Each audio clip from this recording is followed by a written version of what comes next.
경배 125장 부르겠습니다.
좋은 일이 있을 줄 믿습니다. 경배 129장입니다. 129장 내게 강 같은 피가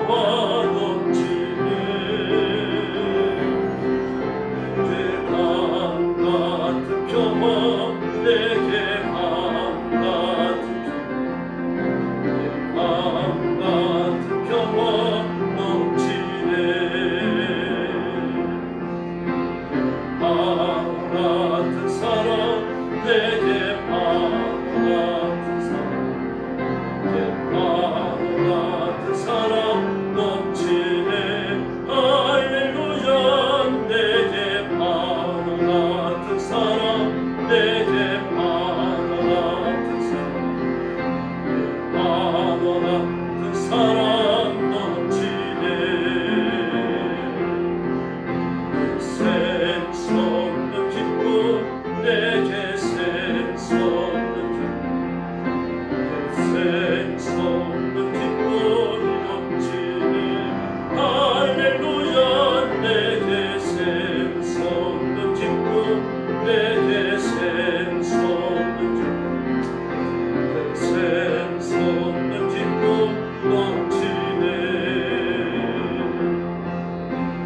믿음 소망 사랑 내게 믿음 소망 사랑 믿음 소망 사랑 넘치네 할렐루야 내게 믿음 소망 사랑 내게 믿음 소망 사랑 믿음 소망 사랑 넘치네 할렐루야 131장 부르겠습니다. 오늘 피었다 지는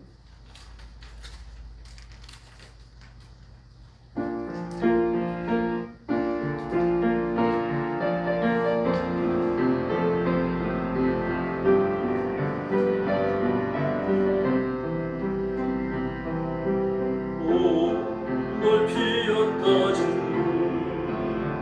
덜 붉고 빛은 죄로 같으니 몸은 정건가 넘치네 오늘 하늘을 넘어 새들고 넘긴다 함려어디로 넘겨주고 우리 마음속 깊은 곳에 영원을 내리신 주 주는 계신 영원한 생명을 약속하시었네 오늘 피었다 지는 오늘 피었다 지는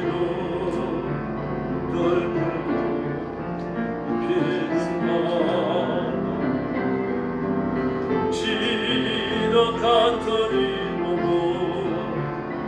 정건가 지내 오늘도 부르겠습니다. 오늘 피었다 지고 덜 풀고 피는 지덕 같으니 몸은 정건가 지네 오늘 하루를 넘은 새들 넘기는 하늘며 우리여 영영 없네 우리 마음속 깊은 곳에 영혼을 내리신 주 주는 계신 영원한 생명을 약속하시었네 오늘 피었다 지로 오늘 피었다 지로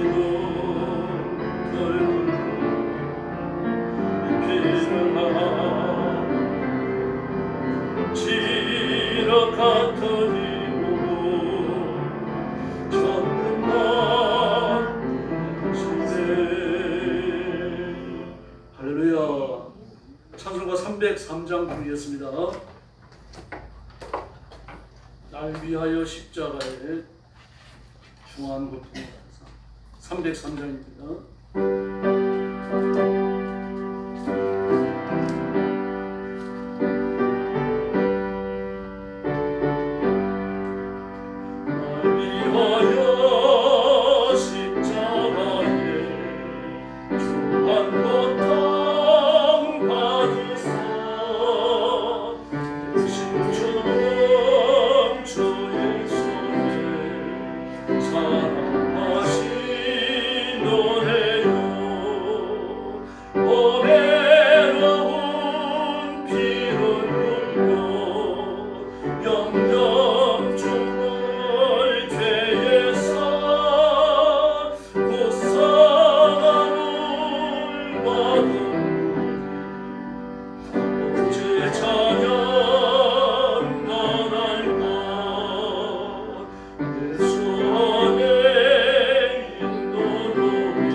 304장입니다. 그 크신 하나님의 사랑.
그럽니다.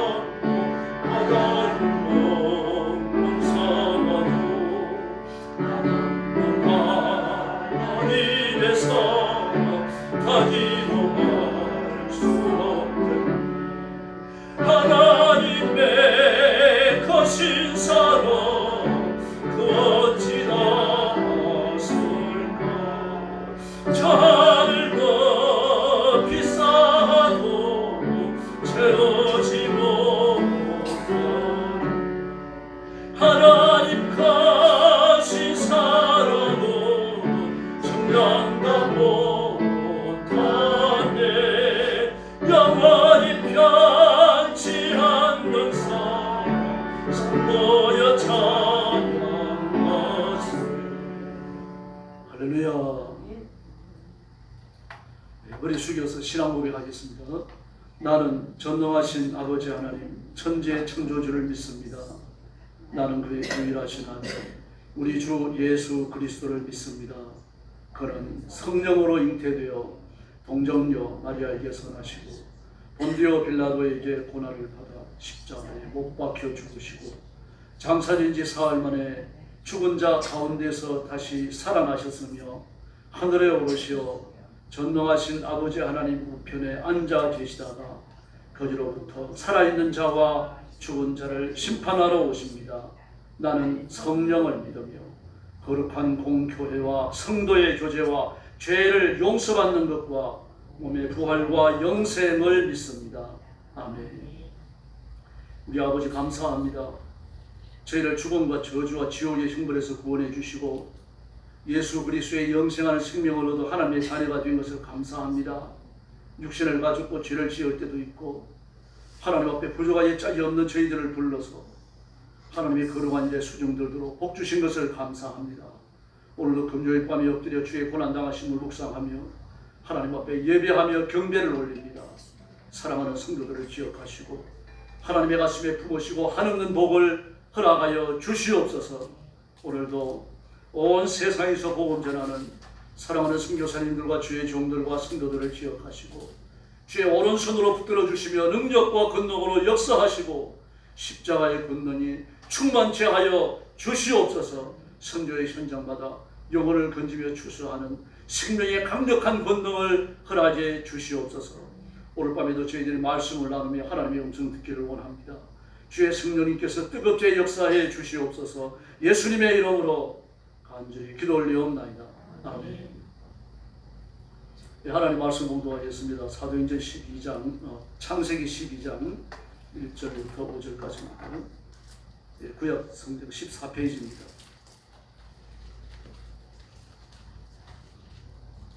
창세기 12장 1절부터 5절까지입니다. 한 절씩 교독합니다.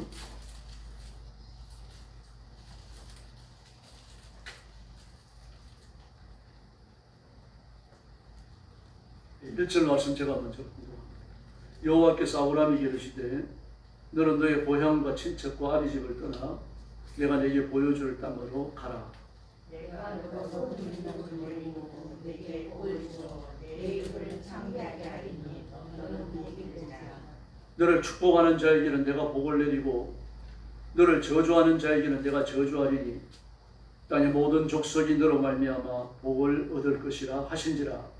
아브라함이 여호와의 말씀을 따라갔고 그것도 그와 함께 갔으며 아브라함이 하나님을 떠날 때에 75세였더라. 5절 말씀 같이 봅니다. 아브라함이 그의 아내 사레와 조카 롯과 하란에서 모은 모든 소유와 얻은 사람을 이끌고 가나안 땅으로 가려고 떠나서 마침내 가나안 땅에 들어갔다. 아멘. 오늘 말씀의 제목은 소명과 기도입니다. 하나님과 아브라함은 생명부주입니다. 하나님은 아브라함을 아셨죠. 하나님은 아브라함은 하나님을 몰랐습니다. 왜냐고 하면 그 당시는 중층동기 시대인데 부족국가가 태동해서 항상 발전된 그런 시기입니다. 부족이라고 하면 가족을 중심으로 국가적 형태를 갖추기 직전의 그런 단체라고 볼 수 있습니다. 국가적 기능을 하는 거죠. 그러나 중앙집권제의 국가적 기능이 아니고 부족과 같은 가족을 중심으로 하는 그와 같은 국가적 기능입니다. 그래서 이 부족들이 모여가지고 부족연맹체를 이루고 그 부족연맹체가 자라가지고 중앙집권제가 이루어지는 국가가 탄생하게 됩니다. 그런데 이미 애굽에는 중앙집권제가 이루어지는 세계적인 국가가 운영되고 있었죠. 그래서 놀라운 겁니다. 이 당시에는 문화사적 연대가 준청동기 시대니까 아직 중앙집권제에서 의회 운영되는 국가가 태동할 나의 때가 아닙니다. 이제 몇백 년 더 지나가야 나오는 거죠. 근데 아브라함이 애굽에 내려갔을 때 이미 피라미드이 있었고요. 거대한 우상들을 새겨놓은 입상들이 존재하고 있었습니다. 이게 놀랍기 짝이 없습니다. 그래서 애굽의 문명은 이해가 안 됩니다. 너무 진보적이기 때문에. 그래서 고대 문명을 연구하는 사람들은 우주인이 애굽의 문명을 일으켰다. 그렇게 이야기를 합니다. 그래서 근거가 있는지 아니고 어떻게 하다 보니까 그렇게 말하는 겁니다. 그게 아니고 설명이 안 되기 때문에요. 그러나 성경을 오해해서는 안 되죠. 왜 그렇습니까? 진보된 문명과 진보되지 못하는 원시적 문명이 혼재되어 있다는 걸 기억해야 됩니다. 창세기 4장에 보면요, 라멕은 그 아들이 만들어 놓은 강천금을 휘두르면서 사람들을 협박하죠. 내게 12만 걸어도 내가 그 사람을 죽이겠다. 그렇게 말합니다. 그러면서 가인을 위해서는 철이 그 벌이 7배일진데 라멕을 위해서는 벌이 77배일진이다. 그렇게 말합니다. 이 그 아들 중에 하나는 또 황동을 이용해가지고 가격 악기를 제조하고 있었어요. 그리고 동체를 이용한 문명은요, 창세기 4장에 나올 수가 없잖아요. 그러나 아주 진보된 문명과 아주 원시적 문명이 같이 혼재했다는 것을 알 수 있습니다. 욥기서도 마찬가지입니다. 욥기서에 보면 근대에 들어서나 정리가 되어진 그런 근대 과학적 교리들이 그대로 그 상식처럼 진술되고 있는 겁니다. 황도대의 개념이 이미 그때 있었어요. 지구가 태양을 한 바퀴 도는 그 황도대의 개념이 이미 있었고, 황도대의 어떤 별자리에 나타나는지 이미 관찰되고 있었다는 이야기입니다. 그럼 놀랍죠. 1월달부터 시작해가지고 12월에 이르기까지 지구와 태양을 한 바퀴 도는 그 황도대에 나타나는 별자리는 다릅니다. 근데 그 별자리에 대한 지식이 이미 존재하고 있어요.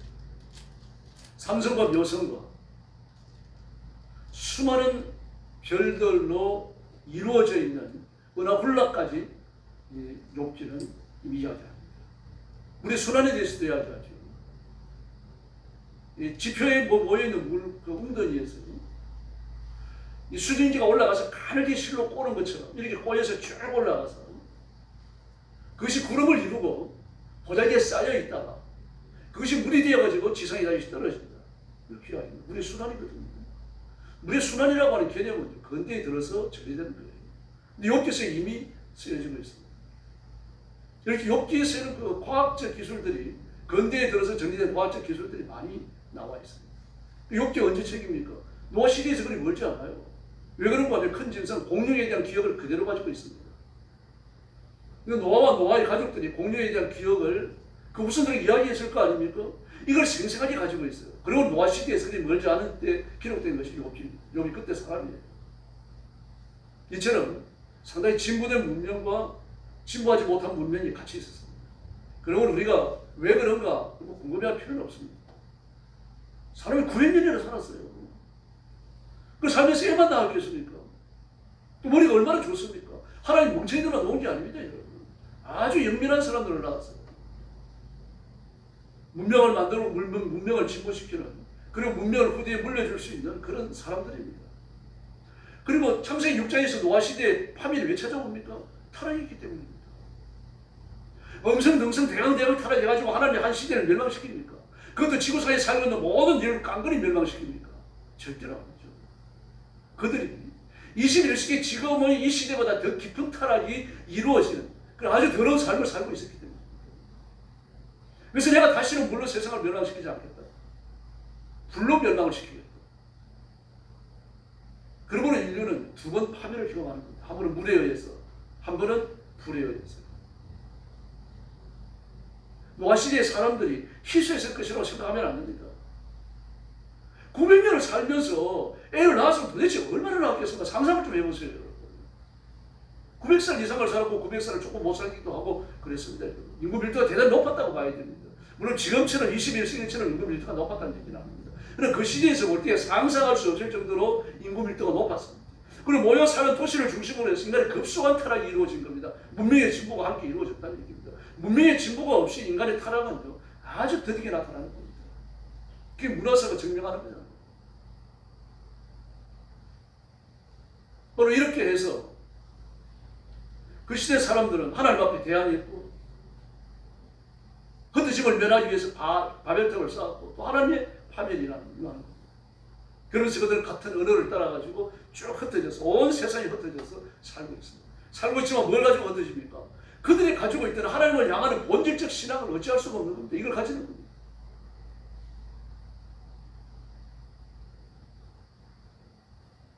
그리고 타락한 우상 숭배에 관한 관습까지 같이 가지고 흩어지는 겁니다. 아브라함도 마찬가지입니다. 부족국가 시대입니다. 아버지가 족장이 되어지고 그 족장을 중심으로 한 가족을 중심으로 하는 국가가 탄생하는 거예요. 그런데 아버지는 우상을 숭배하는데 아들이 하나님을 섬긴다. 이게 있을 수가 없어요. 그 쫓겨나더니 죽는 겁니다. 아버지가 섬기는 신이 그 부족의 모든 사람들이 섬겨야 되는 당연한 신앙의 지표가 되는 거예요. 근데 그런 아브라함이 하나님이 나타나십니다. 나타나셔서 뭐라 그러십니까? 내 아비 친척, 내 본토를 떠나라. 우르에서 그러셔요. 갈대아 우르에서. 갈대아 우르에서 부르는 게 뭐 창세기 11장이죠. 창세기 11장 31절이에요. 그래서 깜짝 놀라는 겁니다. 어느 날 말입니다. 아브라함이 생전에 본 적도 없고 들은 적도 없는 그런 찬란한 광채 속에 신이 나타나서 이사하라는 겁니다. 얼마나 놀랐겠어요. 아브라함도 놀란 거죠. 그럼 누구를 찾아가 있습니까? 아버지를 찾아갈 수밖에 없죠. 아버지를 찾아가서 이야기하는 겁니다. 제가 이런 환상을 봤습니다. 또는 이런 꿈을 꿨습니다. 꿈인지 환상인지 모르겠어요. 그리고 뭘 본 겁니다. 잊을 수 없는 아주 강렬한 인상을 남기는. 꿈도 그런 꿈이 있죠. 환상도 그런 환상이 있습니다.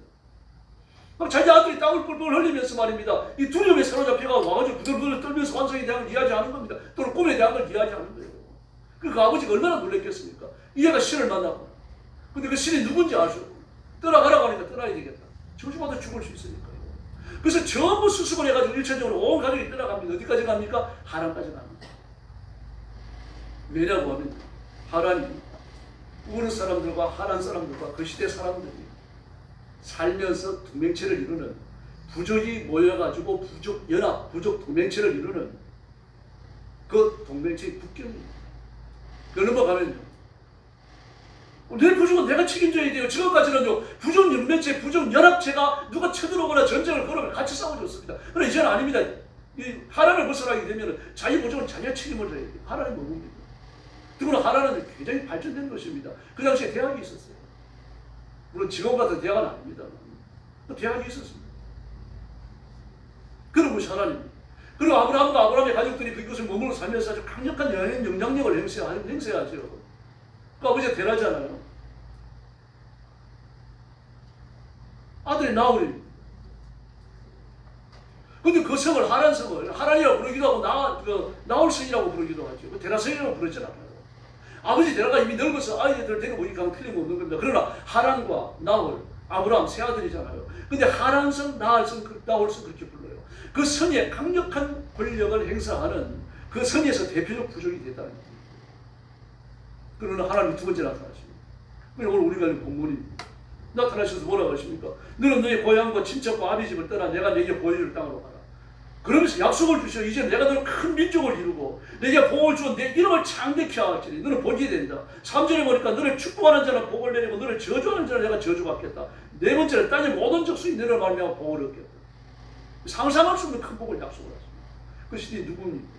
갈대아 우르에 있을 때 하란까지 이사 올 수밖에 없게끔 역사하셨던 나타나셨던 그 신이 또다시 나타난 겁니다. 여호와 하나님이 나타나신 거죠. 다시 재촉을 합니다. 이제 거부할 수 없는 겁니다. 그 아버지가 상회를 하고 떠납니다. 그때는 못 떠났고 왜 지금은 떠납니까? 가나안 땅에서 우르에서 출발해가지고 하란에 왔어요. 성 이름이 바뀔 정도예요. 적어도 거기에서요 한 20년 있었다고 봐야 됩니다. 왜 그렇습니까? 아브라함이 장가를 갔습니다. 그 당시에 장가는 보통 40이 넘어갔습니다. 그 우리한족들의 기록을 보면 그렇습니다. 40이 넘어갔으니까 아브라함도 40에 장가를 갔다고 한다면요 하나님 와서 장가를 갔잖아요. 그리고 한참이 지난 다음에 나왔어요. 그 나올 때 나이가 몇 살입니까? 75세입니다. 75세에 출가를 해요. 그렇다면 적어도 아브라함은 하란에 머물면서요 30-40년 있습니다. 30-40년 있으면서 하란에 강력한 영향력을 미치는 거대한 부족이 되어졌습니다. 부자가 된 거죠. 많은 종들이 생긴 거죠. 그리고 많은 짐승들이 늘어난 겁니다. 다시 말해서 아브라함도 부족을 이룰 수 있는 그런 강한 힘을 얻게 된 거죠. 그 출발하는 거예요. 이제. 누구와 같이 나옵니까? 그런데 혼자 나온 게 아니라 옷을 데리고 나오죠. 아브라함의 실책입니다. 데리고 나오지 말았어요. 왜 그렇습니까? 아브라함을 불렀지 롯을 부른 게 아닙니다. 아브라함 믿음이 없었기 때문이죠. 아브라함을 부르신 하나님은 아브라함을 지키실 줄로 믿습니다. 아브라함 믿음이 여기까지 못 미쳤던 거예요. 못 미치니까 롯을 달고 나와요. 롯 때문에 한 가족을 이루고 있잖아요. 뭐 부족을 이룰 만큼 큰 영향 아닙니다. 큰 이미 집안을 이루고 있어요. 아브라함도 집안을 이루고 있습니다. 두 집안이 합쳐놓으면 강해질 수밖에 없죠. 아마 두 집안에 그 군사를 합쳐놓고 수백은 됐을 겁니다. 그 가족을 경호하는 부대들이 수많은 수백은 됐을 거예요. 그들을 거느리고 떠나오는 거예요. 오늘 부족과 붙어도 할 만하다 이겁니다. 근데 뭐라고 말씀하십니까? 내가 내게 보여줄 땅으로, 보여줄 땅으로. 그리고 보여주는 게 아닙니다. 보여주는 땅으로 가라가 아니라 보여줄 땅으로. 그래서 언제 보여주십니까? 안 보여주셔요. 가나안이 이럴 때까지. 안 보여주십니다. 하나님이 보여줄 땅으로 가라고 말씀하시고 일단 출발하라고 말씀하시는 겁니다. 그러므로 언제 보여줄지 모르지만 일단 출발하는 겁니다. 어디를 갈지는 몰라요. 내일 출발합니다. 그리고 목적을 가나안으로 삼아요. 하나님이 가나안으로 가라고 말씀은 안 하십니다. 그러나 마음에 감동을 주셨는지 모르겠어요. 가나안으로 출발합니다. 그럼 왜 가나안으로 갔을까요? 위로 올라갈 수 있잖아요. 지금 튀르키예 쪽으로 올라갈 수 있어요. 튀르키예 지역도요. 상당히 처지가 발달된 곳입니다. 이거. 그래서 유럽에 흥하는 왕도들마다 그 튀르키예를 점령하잖아요. 뭐 그리스가 그랬죠. 로마가 그랬죠. 로마는 튀르키예를 점령해가지고 거의 로마 문화를 물들여 놓습니다. 아주 농사가 잘 되는 겁니다. 정성 잘 키울 수 있는 곳이에요. 아브라함이 그걸 몰랐겠습니까? 지중해 연화를 따라가지고 대상들이 쭉 오르내리는데 그 소문을 듣지만 안 올라갑니다. 내려가요. 왜 내려갑니까? 바로 그 우르에서 시작해가지고 하란으로, 하란에서 가나안까지 그게 같은 문명권입니다. 말이 통하는 데예요. 사고방식이 같습니다. 삶의 습관이 같아요. 똑같지는 않지만 비슷한 데입니다. 문명권이 같으니까 비슷해요. 비슷하니까 낯설지 않은 곳을 찾아가는 거예요. 찾아가지만 어떻게 합니까? 가급적 먼 곳으로 갑니다. 이 가나안입니다. 그리고 그 가나안에 도착합니다. 그래서 오늘 5절 중반절에 보니까요. 그 하란에서 얻은 뭐 사람들 또 뭐 소유를 이끌고 가나안 땅으로 가려고 떠나서 가나안을 목적지로 한 겁니다. 마침내 가나안 땅에 들어갔더라고요. 그리고 5절 이하의 말씀을 보면 하나님이 아브라함이 가나안 땅에 도착한 그날 꿈에 나타나십니다. 아브라함을 영접해 주셔요. 마치 기다리고 계셨다는 듯이 아브라함을 영접해 주십니다. 아브라함이 얼마나 감격스러웠겠어요. 그리고 아브라함은 그 하나님이 나타나신 그곳에 브엘세바에 단을 쌓고 하나님께 예배합니다. 이러면서 가나안에서 아브라함의 삶이 지속되어져요. 하나님 이런 분이십니다. 뭐 아브라함을 특별히 사랑해야 될 이유가 없잖아요. 그러나 아브라함을 사랑하셨어요. 그 인간들 약점이 없었던 게 아니죠. 있었어요. 갈대아 우르에서 하나님이 나타나시고 부르셨는데 하란까지밖에 못 옵니다. 하란에서 제2차로 불러요. 2차 부르심을 받으면서 롯을 달고 나와요. 그리고 순종을 하기는 하지만 끊임없이 죄입니다. 이리 계산하고 저리 계산하고. 그리고 이렇게 해도 손해보지 않겠다. 그 확신이 있을 때 출발하는 겁니다. 믿음이라고 말합니다만 믿음은 맞죠. 그러나 계산이 앞섰어요. 가나안 땅으로 출발할 때도 마찬가지입니다. 히브리서 11장에 보니까 갈 바를 알지 못하고 그랬죠. 갈 바를 알지 못하고 하나님이 보여주신다 그래놓고 안 보여주셨어요. 갈 바를 알지 못합니다. 갈 바를 알지 못했지만 마음속으로 목적지를 정합니다. 그게 어디입니까? 가나안이에요. 그런데 이 가나안이 만약에 하나님이 보여주시는 땅이 아니라고 하면은 그런 여의 고삐를 틀어서 살아요. 그런데 가나안에 도착할 때까지 하나님께서 보여주지 않으셨지만 그러나 하나님 이러도록 놔두셔요. 오면서 그 마음속에 확신이 생겼을 겁니다. 그리고 그 도착했을 때 하나님께서 기다리고 계셨다는 것이 말입니다. 아브라함을 맞이해줘요. 아, 여기구나. 그 확신이 불처럼 타올랐을 겁니다. 근데 아브라함이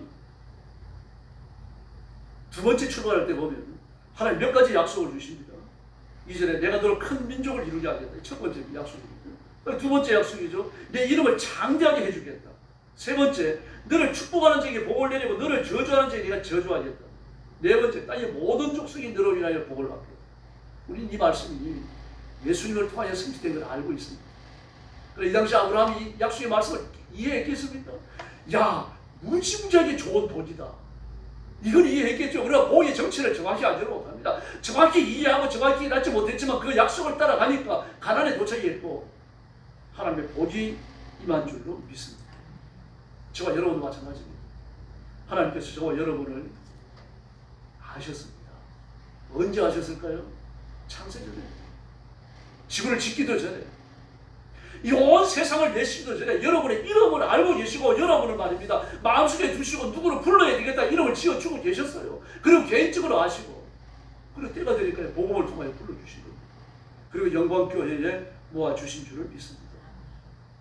구원의 하나님이십니다. 그리고 하나님의 구원의 섭리는 오늘 갑자기 이루어진 게 아닙니다. 창세전에 이루어졌어요. 창세전에 하나님의 섭리, 하나님의 계획이 전부 수립되어졌고 그 수립되어진 하나님의 계획을 따라서 차근차근 역사가 진행되어진 겁니다. 오늘 우리나라도 마찬가지입니다. 이재명 씨가 대통령이 됐다고 그래서 온 세상에 끝장난 것처럼 막 한숨을 들이쉬고 내쉬고 막 난리가 났습니다. 지금 막 끌어내려야 된다, 막 감옥에 쳐넣어야 된다, 막 난리가 났습니다. 할 수 있으면 해보십시오. 하나님 허락 없이는 이재명 씨가 대통령이 못 됩니다. 허락이 있으니까 된 거예요.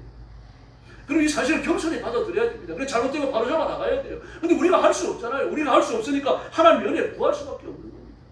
하나님이 아브라함을 불러내셔서 가나안을 이끄시는 것처럼 우리를 이재명 시대에 불러내셔가지고 이 세상을 걸어가게 하신 것은 하나님께서 이루실 목적이 있는 줄로 믿습니다. 그걸 깨달으셔야 돼요. 그걸 알기 위해서 노력해야 되고요. 그리고 우리는 온 노력을 다해가지고 하나님의 뜻을 이루어야 할 줄로 믿습니다. 하나님은 절대적으로 강성한 분이십니다. 그 강성하신 권능과 능력의 손길로 아브라함을 보호하신 것을 믿습니다. 오늘도 마찬가지입니다. 세상이 어떻게 악하게 변하더라도 하나님은 저와 여러분을 끝까지 보호해 주실 줄로 믿습니다.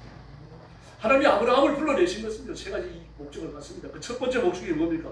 우상 숭배에서 구원하시는 겁니다. 더러운 우상 숭배. 그 당시는 바알 숭배가 고대 건동지역을 다 뒤덮고 있었습니다. 이 바알 숭배가 바벨론에까지 영향을 미치고 애굽에까지 영향을 미칩니다. 신들의 이름을 바뀔 거예요. 그리스 신화가 로마로 넘어와 로마인들이 채용되시던 신들의 이름을 바뀌죠. 그러나 신화의 형태는 똑같이 됩니다. 바알 신앙이 마찬가지입니다. 아주 강력한 신앙 형태가 바알 신앙입니다. 이것이 그 당시에 고대 중동을 전체를 뒤흔들어버리고 유럽에까지 그리고 애굽에까지 영향을 미칩니다. 아브라함이 그 종교를 몰랐을 리가 없습니다. 그럼 하나님은 그를 불러내셔서 하나님을 섬기도록 변화시켜 주시고 하나님의 생명을 주셔갖고 하나님을 향하는 삶으로 만들어 주신 줄로 믿습니다. 우상 숭배에서의 구원입니다. 우리도 마찬가지입니다. 여러분이 교회를 나오시는 것, 저를 만나가지고 하나님의 말씀을 배우는 것, 우상 숭배에서 구원하시기 위해서입니다. 하나님 한 분만 섬기도록, 하나님 한 분만 예배하도록 이런 목적으로 부르신 줄로 믿습니다. 아멘으로 받으시면 하나님이 기뻐하실 줄로 믿습니다. 진리가 선포될 때 여러분은 그냥 아멘 하십시오. 하나님께 영광이 됩니다. 또 하나 두 번째 하나님 나라의 건설입니다.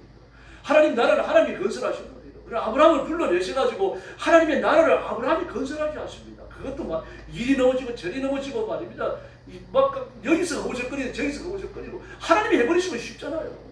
천사들을 보내가지고 일사천리로 말입니다. 불신자들 쳐내시고 신자들로 하나님의 나라를 이루게 하시고 말입니다. 하나님의 복음이 힘있게 전파되어져서 세상에서 하나님의 왕국이 막 견고히 서도록 하시면 될 거 아닙니까? 근데 그렇게 안 하십니다. 거듭난 하나님의 백성, 하나님이 불러주신 하나님의 사람들을 통하여 하십니다. 실수가 많은 사람, 죄를 짓는 사람, 우상 숭배를 되돌아가는 사람, 그런 사람들을 다독거리시고 설득하시고 다시 불러내시고 하나님의 나라를 이루시고 하나님께서 그 이스라엘 백성들을 애굽에서 끌어내가지고 가나안으로 가는 과정에 얼마나 지랄했습니까? 내가 이스라엘을 다 멸망시키고 아브라함들을 모세들을 통해서 세민족을 일으키고 그들을 가나안으로 데려가고 뭐 그렇게까지 말씀하셨겠습니까? 여러분, 하나님의 목적은 여러분이신 줄로 믿습니다. 세상에 잘 사는 사람이 아닙니다. 여러분이 하나님의 목적이에요. 하나님의 사랑거리고 하나님의 역사의 주인공이십니다. 그 사실을 깨달으시고 여러분이 잘 될 때 하나님 기뻐하시고 여러분이 넘어지고 실패하고 죄 지을 때 하나님 마음 아파하시고 정신 바짝 차리고 그리고 예수 잘 믿읍시다. 이렇게 우상숭배에서 건져내는 것이고 하나님의 나라를 건설하는 것이고 세 번째는요, 거룩한 후손을 일으키는 겁니다. 거룩한 후손. 이 세 가지를 잊으시면 안 됩니다. 저와 여러분을 이 세상에서 불러내신 것도 마찬가지입니다. 우상 숭배의 자리에서 불러내신 것도 온 세상이 타락해서 하나님 앞에 죄짓다가 그 지옥의 파멸에 던져진 그 가운데서 저와 여러분을 하나하나 지명하여 불러내 보내신 건요 거룩한 후손을 위해서요. 그리고 우리 열심히 복음 전해서 거룩한 후손을 만들어야 할 줄로 믿습니다. 그래서 우리는 하나님의 소명에 응답하며 살아가야 돼요. 우리가 잘나서 그러신 게 아닙니다. 예수님의 제자들 중에 잘난 사람이 있습니까? 아무도 없어요. 다 싫지 않습니까? 사회 인류들이에요. 예수님 제자 중에 사회 인류가 누가 있습니까? 아무도 없어요. 전부 사회 인류. 근데 하나님 그들을 통해서 인류의 역사를 바꾸신 줄로 믿습니다. 바울이 전도하고 설립하고 목회했던 고린도 교회도 마찬가지입니다. 뭐라 그럽니까? 고린도전서 1장 20절에 보니까요. 지혜 있는 자가 어디 있느냐? 선비가 어디 있느냐? 이 세대의 변론가가 어디 있느냐? 이렇게 말합니다. 고린도 교회가 있다는 거예요. 너희 중에 지혜 있는 자, 선비, 변론가가 있느냐? 완곡한 표현으로 썼습니다. 바꿔 말하면 뭡니까? 너희 중에 유식한 자, 똑똑한 사람 누가 있느냐? 그 말씀을 하십니다. 근데 26절 예수도 같이 말합니다. 형제들아, 고린도 교회 형제들을 말합니다. 고린도 교회 교인들아, 너희를 부르심을 보라. 육체를 따라 지혜로운 자가 많지 아니하고 능한 자가 많지 아니하면 문벌 많은 자가 많지 아니하도다. 지혜로운 자, 능한 자, 문벌 좋은 자가 너희 중에 몇 명이나 있느냐? 하나님 뭐라고 말씀하십니까? 세상의 지혜를 미련하게 하기 위하여, 미련한 자를 택하여 지혜로운 자를 부끄럽게 하기 위하여, 약한 것들을 택하사 강한 것들을 부끄럽게 하시려고, 천한 것과 멸시받는 것들을 택하여서 이 세상에서 있는 척하는 자, 온갖 좋은 것으로 치장하고 다니는 자들을 자랑하지 못하게 하기 위하여. 그리고 하나님께서 정죄하시는 것, 하나님 앞에 아무것도 아니라고 하나님이 판단하신 것, 그걸 어찌 못해가지고 우리가 아등바등하면 하나님의 목적이 저와 여러분이 그렇잖아요. 저와 여러분의 목적, 우리의 목적은 예수님이셔야 할 줄을 믿습니다. 다른 건 주님을 따르고 섬기는 데 필요하기 때문에 구하는 거예요. 이 목적이 아닙니다.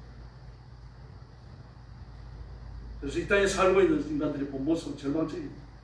인간의 삶을 강조받고 있고, 여러분 TV를 보셔서 알겠습니다. 중국 보십시오. 중국 평균 임금이 40만 원이 안 됩니다. 60만 원 내지 70만 원을 받는 사람, 그 이하를 받는 거죠. 그 이하를 받는 사람이 그 중국 백성들 14억 중에 98%예요. 만약에 여러분이 한 달 버는 돈을 중국 가서 번다면 여러분은 최고부자입니다. 그런데도 중국인들은 어떻습니까? 온 세상의 모든 문화와 기술, 역사들이 중국에서 나왔다고 자랑합니다. 다 자기들이 의성을 모릅니다. 자기들이 약한 걸 몰라요. 자기들이 부족한 걸 모릅니다.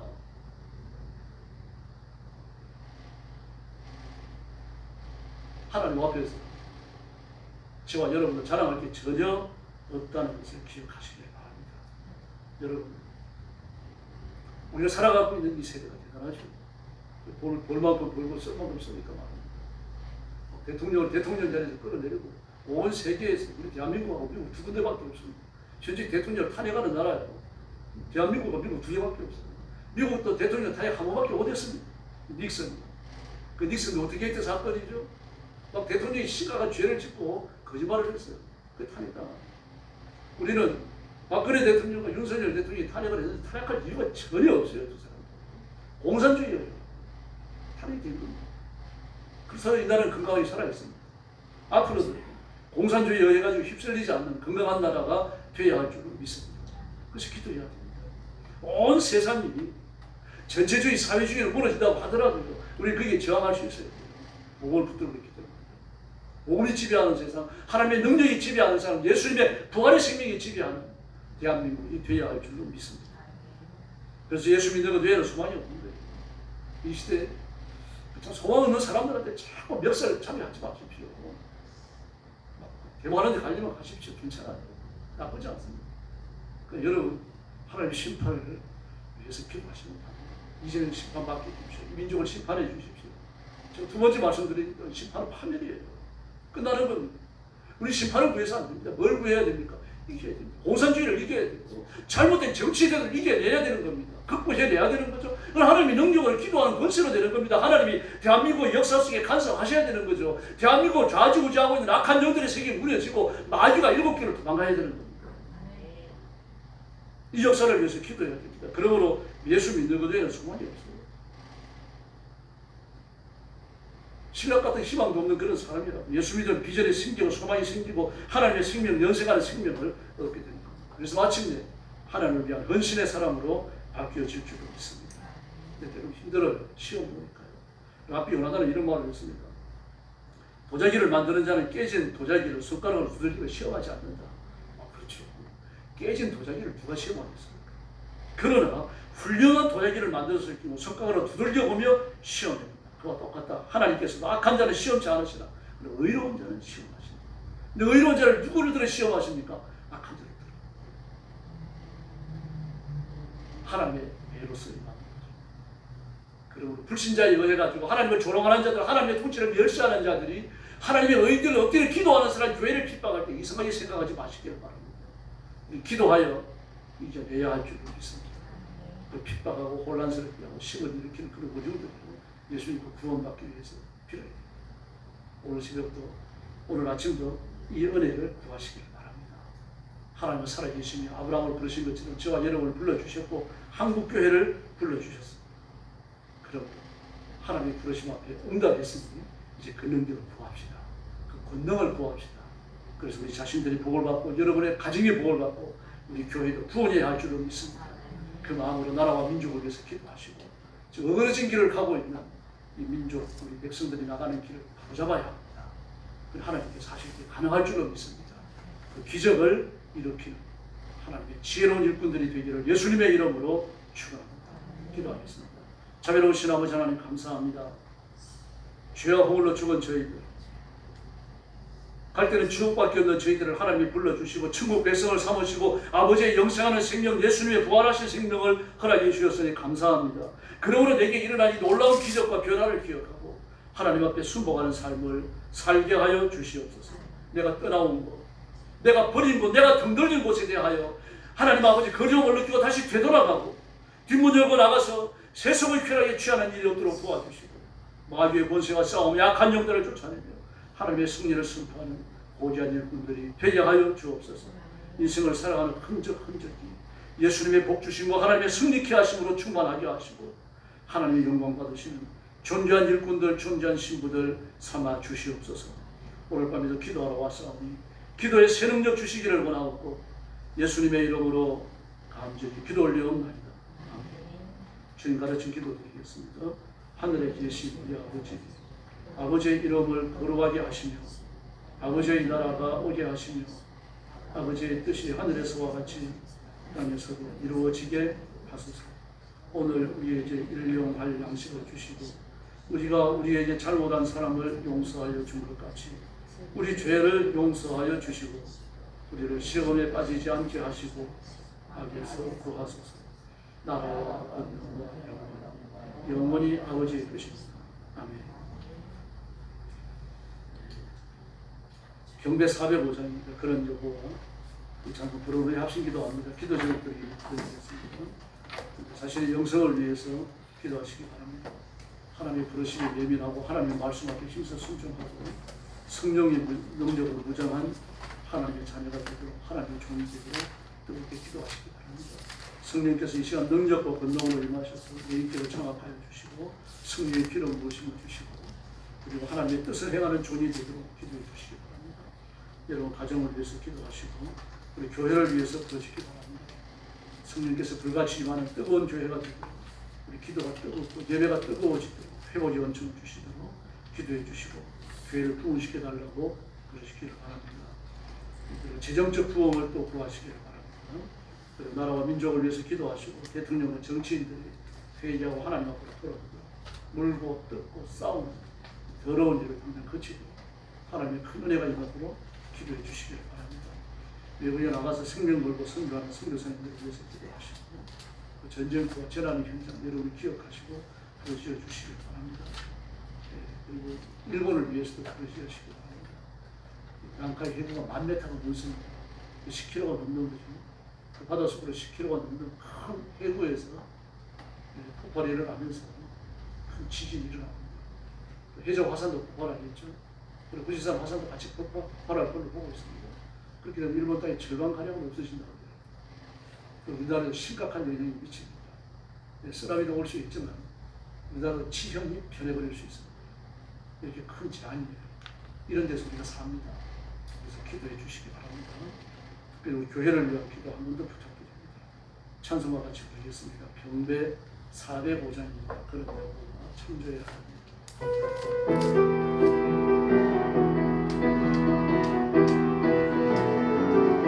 그는 여호와 창조의 하나님, 그는 여호와 창조의 하나님, 길낮의 향로요 만선의 하나님, 그는 여호와 지혜의 하나님. 찬양하세 할렐루야, 찬양하세 오 할렐루야. 그는 여호와 창조의 하나님, 그는 여호와 지혜의 하나님. 창조의 하나님, 나만의 하나님, 여호와 살롬 평강의 하나님, 이스라엘의 하나님, 영원한 하나님. 그는 여호와 지혜의 하나님. 찬양하세 할렐루야, 찬양하세 오 할렐루야. 그는 여호와 창조의 하나님, 그는 여호와 지혜의 하나님. 여호와 이레 그는 나의 원망자, 구원의 하나님, 구원의 하나님. 아들을 보내어 그를 중보하셨네. 그는 여호와 지혜의 하나님.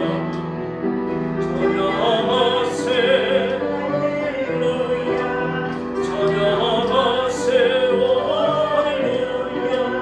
그는 여호와 창조의 하나님, 그는 여호와 지혜의 하나님. 기도하겠습니다. 자비하신 아버지